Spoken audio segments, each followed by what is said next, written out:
ilé iṣẹ́ kan wà tó máa ń gbóhùn sáfẹ́fẹ́ ilé iṣẹ́ kan wà tó máa ń gbóhùn sáfẹ́fẹ́ Owutu FM Ìkòròdú náà kalẹ̀ sí bẹ́ẹ̀ bá fẹ́ polówó ọjà ẹ lọ bá mi rí wọn ìṣílẹ̀ lẹ fẹ́ ṣe ìpolówó ọjà lẹ fẹ́ ṣe ìyàwó lẹ fẹ́ ṣe ẹ máa lọ sí Owutu àwọn náà ṣe bẹ̀bẹ̀ ẹ lọ gbẹ́nu sí máìkì lọ́dọ̀ àwọn Owutu ṣe bẹ̀bẹ̀ ìgbólóhùn ni wọ́n wà nílùú Ìkòròdú ó yẹ má yí kúrò bẹ́ẹ̀ yẹn bá mi bàbá mi ẹ̀gbọ́n mi àbúrò mi Owutu FM ní kẹ́ máa gbọ́ ní gbogbo ìgbà iléeṣẹ́ kan àrà ọ̀tọ̀ tí wọ́n ń gbóhùn sáfẹ́fẹ́ gbogbo nǹkan yóò fẹ́ ṣe ẹ lọ bá wọn wọ́n pẹ́ fẹ́ polówó ọjà ní ẹ fẹ́ tajà ní ẹ fẹ́ bá wọn dòwò pọ̀ ní lóríṣiríṣi ní ìṣílẹ̀ ní ilẹ̀ lẹ́fẹ́ tà ní kódà tó bá rẹ̀ yín jẹ ẹ máa bọ̀ l'Owutu FM kẹ́ wá gbẹnu sí máa thank you very much Owutu. ẹjú tó ń wò wá káàkiri àgbáńlá ayé wípé ẹ kú dédé àsìkò yẹn káàbọ̀ sórí ìkànnì yìí a tún ti dé bí a ṣe ń dé a wà ní ọ̀dọ̀ wòlíì nà wòlíì tó ń sọ̀rọ̀ tọ́lọ́hún dẹ̀ ń jẹ́ kó máa wá sí ìmúṣẹ àbí bàbá téèyàn bá sọ̀rọ̀ ọlọ́run ló ń jẹ́ wá sí ìmúṣẹ wòlíì tó ń sọ̀rọ̀ tí ọlọ́run sì ń jẹ́ kó máa wá sí ìmúṣẹ yẹ káwọn ará ilé kan tiẹ̀ ẹ bá wa kí wọn kan lè gbóhùn. kí ni wípé ẹ kú ọjọ́ mẹ́ta kẹ́kú dédé wò èmi náà ní Wálé Ọlágúnjú orúkọ mi kò yí padà mo fi ìlú Ìbàdàn ṣe ibùgbé for now torí ó dà pa ṣe máa gbé yín lọ sẹ́kọ̀ọ́ wọ́n ti ń fà mí láti máa bọ̀ lẹ́kọ̀ọ́. wọ́n ti ń fà mí. ẹ ṣùgbọ́n nǹkan tó wá jẹ́ ta fẹ́ béèrè lẹ́nìí tí mo nípa àwọn aráalé náà ti jókòó tó ti ń retí tó dẹ̀ ti di pé wọ́n ti ń gbépo yí ẹnu wọ́n ti ń wádìí ṣùgbọ́n kò sí orí ọ̀fẹ́ àti sọ so orí ọ̀fẹ́ tí wọ́n wà lẹ́nìí wọ́n máa ń pè yín ní wòlíì tí kì í wẹ̀ so ó wáyé àwọn èèyàn lẹ́nu pé ṣé ẹ̀ kí ń wẹ̀ yíyan kan máa wà láyé yìí tí ò kì í wẹ̀ ni kí ló fà á kí nìdí tí ẹ̀ kì í fi ń wẹ̀ ẹ̀dẹ̀ tún sọ ní ìpéjọ kọ̀ọ̀kan wípé ó ti lé bí ọdún ẹ̀sán dárúkọ ọdún yẹn tẹ́ni ẹ ti wẹ̀ gbẹ̀yìn ẹ̀dẹ̀ ń jókòó ẹ̀ ń rìn gbogbo ẹ̀ ń lọ wọ́n dán òun náà lọ́tún ṣe ọdún gẹ̀ fìlà sẹ́gbẹ̀ẹ́ so kí làṣírí kí ló fà á ó ń dọpọlọ èmi gangan láàmú so kí ló fà á ẹ jẹ́ ká gbọ́. mo dúpẹ́ lọ́wọ́ yín fún ìbéèrè láti bí ọdún mélòó kan sẹ́yìn kò sí pépà kan kò sí national paper national daily kan tí ò ti wádìí àìpẹ́ mi not even that èmi fi gbogbo ẹni sọ pé state can executive wọ́n set up committee láti wá investigate àìwẹ̀ mi tí wọ́n sì pé bẹ́ẹ̀ ni ní agbára náà pẹ̀lú ọ̀fẹ́ Kristi December yìí ló máa pé 24 years tí omi kan ara ẹ̀ ní Olúwa ti wà omi mi ní tó wẹ̀ mi ní aṣọ tó fi náà mi inú ara bí Olúwa ti wẹ̀ the point tí mo fẹ́ jáde pé I'm not looking for fame that will lead me to shame torí mo mọ̀ pé bó ti wù kí n pẹ́ tó ní ayé màá fi ayé sílẹ̀ lọ́jọ́ kan mo sì mọ̀ tó gbogbo tí bá ṣe ní ayé màá gbé yẹn so mi ní parọ́ àwọn mìíràn ń parọ́ o èmi Wálé Ọlágúnjú mi ní fi rọ́pò ìṣẹ̀lẹ̀ láyé náà bó ṣe ṣẹlẹ̀ dé mo rí pé àwọn blọ́kà ti ń béèrè tí ń jọ mi lẹ́nu kí ló ṣẹlẹ̀ ohun tí mo fẹ́ kọ́kọ́ mú jáde nípa pé kì í ṣe àìwẹ̀ mímí ìfiwá agbára nílé òkùnkùn kankan nílé aláwo kankan mi lọ síbẹ̀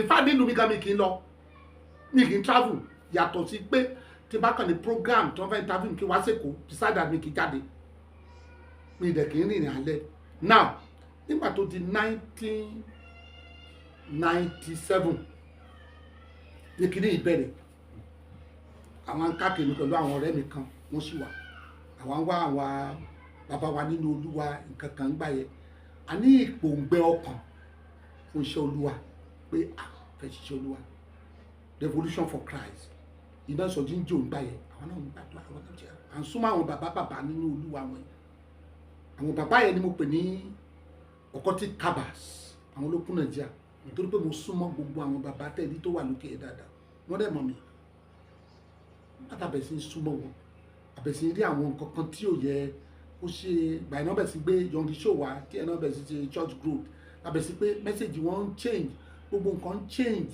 ìní wá ṣé èmi tó yẹ pé mo Deeper Life mo ti bẹ̀rẹ̀ kó tó di wípé mo tó lọ sí state mo lọ sí sẹ̀gbẹ́ tábẹ̀sí tábàdẹ̀ sí ní gbogbo nǹkan wá kó ní kíní ìwọ̀n ṣe wá rí báyìí foundation mi ó strong in Christ mo lè sọ àwọn tá bẹ̀rẹ̀ kíni kí ló wá dé tí gbogbo nǹkan rí táwa bẹ̀rẹ̀ sí ní táwa join Pentecost táwa bẹ̀rẹ̀ sí ní prosperity nǹkan kan ìṣọwọ́ wọṣọwá ó yàtọ̀ ọ̀rọ̀ wa àwa kò sí náà mọ́ kí ni a ṣe àṣàkùrà àṣàǹgbàdúrà tó di 1999 àwa wà lórí òkè Akíkẹ́ pẹ̀lú àwọn ọ̀rẹ́ mi àbágbàdàn. Ibo lórí òkè yẹn wà? Orí òkè Akíkẹ́ wà ní ọ̀sẹ̀ lọ́nà kan bẹ́ẹ̀ láti bẹ̀ sí gbàdúrà. I was there for complete 1 year. Ọdún kan ni mo fò lórí òkè yẹn. Now bẹ́ẹ̀ bẹ̀ sí gbàdúrà ibẹ̀ lÓlúwa ti sọ pé kí n yẹra mi sọ́tọ̀. Àwọn bàbá tí mò ń bá ṣe yí o kí n yẹra mi sọ́tọ̀ fún iṣẹ́ kan táwọn fẹ́ ròbì fún. Mo sì ṣe àì pẹ̀lú àwọn yìí kí n má wẹ̀ kí n má ṣe gbá kí n má sùn bẹ́ẹ̀dì kí n má sunlẹ̀ kí n má gbàdúrà kí n mú mílíọ̀nù mi kí n ṣe dúpẹ́ kí n kàn gbé àwẹ̀ kí n bírèkì lọ. Àtàwọn agbóhùn yẹn kò sí àì pẹ̀lú àwọn ọ̀rẹ́ mi eléyìí ò yé mi o sáwọn èèyàn mi sọ pé wèrè lélẹ́yìí kó má jẹ́ pé òun èṣù ni agbọ́ o kò sí àì pẹ̀lú bàbá orí òkè yẹn ń gbà yẹn bàbá orí òkè yẹn ní kì í ṣe òun èṣù o ẹni tó Ọlọ́run bá fẹ́ lò ó máa ní price kan tó máa pay ní ayé that's just the beginning of the journey àṣàǹfà ìrìn àjò yẹn lọ mo tó wá bẹ̀ sí ní ṣíà ẹ̀ Olúwa wa bá mú lọ sínú Hebrew chapter 1 ó ní Ọlọ́run nírúurú ìgbàanì nírúurú ọ̀nà ló fi pé àwọn bàbá wa ló sì bá wọn sọ̀rọ̀ ó wá bẹ̀ sí fìdí ẹ̀ mọ́ni nígbà tó yá ó tún mú lọ sínú Luke chapter 1 80 sáà mo wá bẹ̀ sí lálàyé bí bàbá yẹn ṣe wá sọ pé òkè tí n bá ti bẹ̀rẹ̀ kí ni o torí lórí òkè Akíkẹ́ wà bẹ̀ ẹ gbọ́dọ̀ wẹ̀kẹ́ tó wọlé agbára ìmọ̀ọ́sẹ̀ that was 2000 early 2000 mo ti bẹ̀rẹ̀ so kì í ṣe pé bóyá mo lè fi wọ́rọ̀ ohun Ọlọ́run ni Ọlọ́run rẹ̀ ti sọ táàbù fún mi tí màá wẹ̀ nígbà tó wá yá àwọn ọ̀rẹ́ mi kan náà wá lọ dánrú ẹ̀wù níbi Ìbàdàn ẹni prophet ni wọ́n pè Ọlágúnsọ̀wẹ̀ àwọn náà fẹ́ ṣe àwọn náà mọ ohun tí ó ṣẹlẹ̀ ní ẹ̀yìn ẹ̀ so láti ìgbà náà ṣá agbára Ọlọ́run ló ń wẹ̀. ká tó tẹ̀síwájú ẹni orí òkè yẹn ẹni ó máa ń wẹ̀ kan tó wọlé àwùlẹ̀ ẹ báwo lẹ́yìn ṣe wá ṣe láàrin yìí. mo sọ pé láti ìgbà náà mi ò lọ ọbẹ̀ last. that was 99 December mo ti wá wọ 2000 ẹtikẹ́tẹ̀ ẹ̀sìn ìgbà tó wá wá 2000 ẹ̀sìn pé mi lè lọ bẹ̀ mọ́ nígbà tí mo dẹ̀ ti ṣí àyè pẹ̀lú bàbá tó wà lórí òkè ńgbà yẹn bàbá láti wọlé wà mí wọ́n wá ní mi nílé wà bẹ̀rẹ̀ tẹ́mi dẹ̀ mọ́ ever since I've not been there. so àti báyìí ẹ̀ ti débẹ̀ wọ́n. mi lè wọ́n ìbẹ̀rẹ̀ lẹ ti gba revelation ẹ̀. ìgbà tí mo ti gba ibẹ̀ ni mo ti gba revelation tí mo sọ mi débẹ̀ mọ́ so mo lè lọ o but mi ní wọlé agbára ẹtikẹ́tẹ̀ but mi ò lọ ọbẹ̀ káwọn èèyàn máa lọ sọ pé ṣèbí wọ́n rí lórí òkè ilé Akíkẹ́ ẹni tó lóun òkè wẹ̀ ẹni tó lóun ṣèkínní kan ká máa lọ tí ẹ mọ orú àwọn èèyàn wájú ọjọ́ tó so kì í ṣe pé èèyàn lọ wá agbára nínú agbára òkú so tẹ́nìkan bá wá sọ pé tọ́tọ́tọ́tọ́ irọ́ ló ń pa ẹ sọ fún pé kò ibi tó yẹ ọ̀rọ̀ Ọlọ́run yìí mọ́ ni Mósè wà lórí òkè Mount Sinai for 40 days and 40 nights ṣé ó wẹ̀ that's the first question tẹ́ máa bí ẹni ṣé ó wẹ̀. ìyẹn 40 days nìyẹn. 40 days and 40 nights ṣé ó wẹ̀ so I am not the first. eléyìí ti 24 years. ẹ má sọ pé pọ̀ jù ẹ filẹ̀ fọlọ́run bó ṣe wọlọ́run ní sọlá. lásìkò tẹ máa stọ̀. kò lásìkò. kò kí wá lè tí ara yóò bu. kò lè bù ohun tọ́lọ́run bá ti lọ́wọ́ sí ni. bàbá tí èèyàn ò bá wẹ̀. yóò máa rùn gan. àpáàtì pé yóò mọ ọrùn bàbá ṣe bí a bá fi ọwọ́ ó máa ṣìpẹ́ ni èérí tó ẹ̀yin ò rí bẹ́ẹ̀ ẹ̀yin tẹ̀ kí ń wẹ̀ ẹ̀ lè lo perfume nìyẹn o. mo ní mi ò lóhun kankan mi ní òróró tí mo fi ń para mo ní mi ní face to wear. báwo lẹ ṣe wá ń kó. ẹ̀kan díẹ̀ kan wá sọ ẹ̀kan díẹ̀ kan wá sọ. ṣé bẹ́ẹ̀ bá bí mo ṣe jì ní sí dáṣọ. ṣé bẹ́ẹ̀ bí bá bí mo ẹgbọ́ pé mo ní wà ní that's it Ọlọ́run ni I'm talking of God it can only be God. bẹ́ẹ̀ ká ẹ bá àwọn bàbá sọ. àwọn bàbá sọ̀rọ̀ bóyá kan tún tán tọmọlẹ̀ sí wọ́n lè sọ. àbí it can only be God nígbà tó yá àwọn èèyàn ni ẹ it can only be God. tó bá di December. a pé 24 solid years. kò dẹ̀ tí ì ní ọjọ́ kò lásìkò kò dẹ̀ tí ì ní ọjọ́ wọn tí ó yá àwọn èèyàn ni ẹ it can only be God. It can only be God. Ó dàbí ìbéèrè tí kan ní wá bẹ̀rẹ̀ kọ́ ní ṣé ẹ máa ń wẹ̀ nínú ẹ̀mí lẹ̀ tí kí ń wẹ̀ ni. àti inú ara àti inú ẹ̀mí ṣùgbọ́n ẹ̀mí máa ń wẹ̀ mí áńgẹ́lì Ọlọ́run ń wẹ̀ mí so it can only be God. Táwọn èèyàn bá sọ pé kíní kan ní màá ní why are you doubting God? So èmi lè proof pé we are ṣùgbọ́n ẹ̀ ń fọnu ṣá o. ẹnu yàtọ̀ sára o mi ò sọ pé mi ò fọnu o mo ń fọnu o mo ń fọnu mi ìwẹ̀ ni o lójoojúmọ́ mi ò fọnu it can only be God kò lè yí àwọn èèyàn àṣírí Ọlọ́run ni. tẹ́ bá wá ṣèèvù nǹkan báwo tẹ́ bá ṣèèvù ẹ pé àwọn ọkùnrin. mo ní clipper sílé. ṣé ẹ kí ń nù ni. clipper ṣe bí clipper ni. máa kàn gbé sí báyìí ṣe fi ọdẹ tó dáa. báwo irun máa wà. onídìí omi ṣe báyìí ní báwo ṣe wà náà tí ó ní ẹgbẹ́ tí clipper yẹn ṣé wọ́n máa fomi sí clipper yẹn náà ẹ̀ mọ́ clipper yẹn ni clipper àti àwọn bá ṣe ẹ̀ ṣé onídìí omi ni. ẹ mọ̀ pé irun máa ṣe síyàn lára. kò sínú kankan tó ṣe sílẹ̀ ní ẹ̀nà àjẹbó náà nìyí ló wà bẹ́ẹ̀. à ń sọ̀rọ̀ Ọlọ́run ṣẹ́ni you don't need to doubt God Ọlọ́run la pè é ó ní nǹkan kan tó fẹ́ mú jáde nínú àìwẹ̀ mi in fact kò tí ì yé mi. kò yẹ ìyẹn fúnra yín. mo lè sọ fún yín níwájú Ọlọ́run kò yé mi because before then ẹ̀ẹ̀mejì ni mo wọ̀ lójọ́ màá wẹ̀ láàárọ̀ tí n bá fẹ́ sùn láwẹ̀ ní ìfiwẹ̀ mi ṣeré but bó ṣe wọ Ọlọ́run ní ìṣọ̀lá so tó bá sọ pé wòlíì kan wà ní Nàìjíríà tí kì í wẹ̀ Wálé Ọlágbèmí. ìdẹ̀lẹ́lẹ̀ ẹ̀ ń rìn lóyìnbó ẹ̀ ń lọ ẹ̀ bọ̀.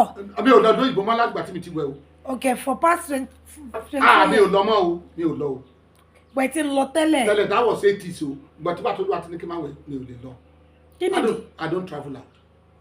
ṣé màá wọ́n tán ṣé òtún tó dùn wọ́n bá lọ pa mí níta ńkọ́ ṣé máa pé níbi mi kì í jáde so I know how I manage myself. mi ò lọ àdó. bò nǹkan tẹ́ ẹ̀ ń sọ yìí ó máa ní àwọn agbára ẹ̀mí kan láti fún yín tí wọ́n ṣàgbára ayé o. ìyẹn kù sọ́wọ́ Ọlọ́run èmi ò kúrò dùn Ọlọ́run yẹn wà àbí Ọlọ́run ló wà but èmi ò lọ sọ́dọ̀ olókùn kan lọ́gbà kí ni àwọn ẹlẹ́mìí òkùnkùn lágbára nìyẹn bí ó tẹ̀lé ni wọ́n ń pè káàkiri so it can only be God. So mo fi gbogbo ògo fún Ọlọ́run ok táwọn yẹn bá ń sọ̀rọ̀ pé irọ́ ló ń pa inú òkùnkùn agbára ló wá ẹ má dá wọn lò ẹ jẹ́ ká máa fi ẹnu wọn wá rọ̀ ẹ̀yin ẹ má bá wọn sọ o ẹ ṣáà fi wọn lè jẹ́ kọ́nà máa fi àwọn sínú ègún àti ìdè ṣe bí ènìyàn ní Àìsáyà Ọlọ́run ní kó wà ní ìhòòhò fún ọdún 3 ààbọ̀ kò wọ pant kò wọ bàtà kò wọṣọ kò wọ nǹkankan ṣe bẹ́ẹ̀ yẹn nìyẹn so bó ṣe wo Ọlọ́run ní ìṣọ́lá ó ní kí prọfẹ̀tà Àìsáyà wà ní ọdún 3 ààbọ̀ kò wọ aṣọ kò wọ bàtà kò wọ pant ó dẹ̀ ní ìdí òkú ọmọkùnrin lọ tó bá jẹ́ pé ìrìn kọ́sà wọn ló ní 3 ẹnìkan so bó ṣe wọ Ọlọ́run ní ìṣọ́lá ṣé Ọlọ́run tó pe kẹ́tẹ́kẹ́tẹ́ Bálámù kó sọ̀rọ̀ kí ló wù tí ò lè ṣe so nǹkan tó fẹ́ mú jáde àmì kan ni and it's a covenant. ṣùgbọ́n kò tí ì yé yín náà. kó yẹ gbọ́dọ̀ ṣe fẹ́ yé mi àṣírí Ọlọ́run ṣe bọ́ wà ló wà Ọlọ́run gan àṣírí ẹ̀ òun gan àṣírí Ọlọ́run tá à ń sọ ẹ̀ta ṣe bọ́ wà ló wà òun ló mọ ìbẹ̀rẹ̀ òun ló mọ òpin tó bá yẹ pé bó ṣe fẹ́ ṣe ayé mi ni pé má wẹ̀ tí tó fi fàyè sílẹ̀ tó kọ́ bí the glory so dáni kan bá ń dá ọ̀tọ̀ pé kinní kan ni ẹni ibi tó yẹ ọ̀rọ̀ Ọlọ́run yé mọ́ nìyẹn tó yẹ ọ̀rọ̀ Ọlọ́run ẹni kó lọ pray ẹni wá lọ pray sí pé mo sọ pé mi ò wẹ̀ kó lọ wọlé ẹ̀mí kó lọ wá nínú ẹ̀mí. nú ẹ̀mí pé mo dí ẹ̀ kó lọ nú ẹ̀mí I'm serving a living God tó dá ìlú lójú tí mo mẹ́kọ́ Ọlọ́run tó yan gan alágbára ni. ẹ ṣé bàbá ká tún máa lọ ká sọ fún ẹ báyìí. 08023263036 08023263036 ẹ ṣé lọ́pọ̀lọpọ̀. Kindly subscribe to our YouTube channel, O2 FM Lagos. Bye.